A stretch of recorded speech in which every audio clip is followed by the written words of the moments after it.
আমাদের সঙ্গে যারা উপস্থিত রয়েছেন তাদের সঙ্গে পরিচয় করিয়ে দেবো। তার আগে সরাসরি একবার চলে যাব আমাদের প্রতিনিধি অরিত্র ঘোষের কাছে। অরিত্র, এখনো পর্যন্ত কি কি আপডেটস রয়েছে এই তদন্তের ক্ষেত্রে, এবং যদি আমরা দেখার চেষ্টা করি যে এই কিভাবে এই যে মনোজিৎ মিশ্র সে কিভাবে সেখানে অস্থায়ী কর্মীর চাকরি করত, কি কারা সেই সিদ্ধান্ত নিয়েছিল, কাদের সুপারিশ ছিল, সেটা রিনিউয়াল কি করে হলো, তার কারণ যেটা আমরা দেখতে পাচ্ছি যে বেশ কিছু আগের অভিযোগ রয়েছে বলে এখন তথ্য উঠে আসছে, তাহলে এটা হলো কিভাবে?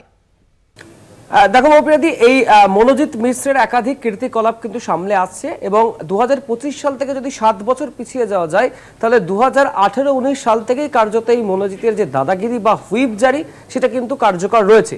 প্রথমে যে প্রসঙ্গটাতে আসবো যে এই মনোজিৎ মিশ্র এই সাউথ কলকাতা ল কলেজে অস্থায়ী কর্মী হিসেবে চাকরি করতেন। কিভাবে তার নিয়োগ হয়েছিল, কারা নিয়োগ করেছিলেন, সেই চাকরি কি করে রিনিউয়াল হয়েছিল সেই তথ্যও কিন্তু এবার সামনে আসছে।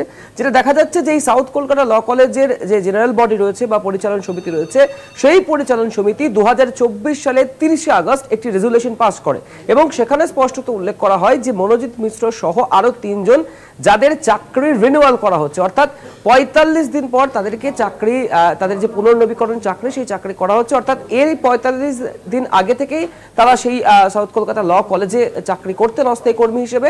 পরবর্তী ক্ষেত্রে এই 30 তারিখে যে জিবি বৈঠক হয়েছিল সেই জেনারেল বডি বৈঠকের পরে তাদের চাকরি আর একবার রিনিউ করা হয়, অর্থাৎ ফের তাদের চাকরিতে যোগদান করানো হয়। কিন্তু এখানে যে প্রশ্নটা উঠছে যে এই যে মনোজিৎ মিশ্রের বিরুদ্ধে ভুরি ভুরি অভিযোগের ডালি ছিল, একাধিক থানায় একাধিক জায়গায় তার নামে অভিযোগ করেছিলেন বিভিন্ন পড়ুয়া থেকে শুরু করে অভিভাবকেরা, তাহলে এত কিছু জানার পরেও কলেজ কর্তৃপক্ষ বা পরিচালন সমিতি কিভাবে ফের মনোজিৎ মিশ্রকে 45 দিন পরে আবার চাকরিতে বহাল করলেন, এই প্রশ্নটা কিন্তু থাকছে। অন্যদিকে এই মনোজিৎ মিশ্র যদি আমরা টাইম লাইন ধরে ধরে তার কুকীর্তির কাণ্ডগুলো দেখে থাকি তাহলে শুরু হচ্ছে 2013 সাল থেকে। 2013 সালে সাউথ কলকাতা ল কলেজে ভর্তি হয় মনোজিৎ মিশ্র। তারপরে তার বিরুদ্ধে একাধিক অভিযোগ জমা হতে থাকে এবং সেই অভিযোগের পরিপ্রেক্ষিতে কলেজ কর্তৃপক্ষ কড়া সিদ্ধান্ত নেয়। কি সিদ্ধান্ত নিয়েছিল? এই কলেজ কর্তৃপক্ষ মনোজিৎ মিশ্রকে রাস্ট্রিগেট করেছিল, অর্থাৎ বহিষ্কার করে দিয়েছিল এবং সেই বহিষ্কারের পর 2 বছর কার্যত গা ঢাকা দিয়েছিলেন এই মনোজিৎ মিশ্র। এবার আসি 2016 সাল। 2016 সালে হঠাৎই মনোজিৎ মিশ্র তার দলবল আগ্নেয়াস্ত্র নিয়ে এই সাউথ কলকাতা ল কলেজে চড়াও হন এবং সেখানে দাদাগিরি করেন। কেন? তাকে নাকি কলেজে ভর্তি নিতে হবে এবং তিনি নাকি আবার পড়াশোনা করতে চান।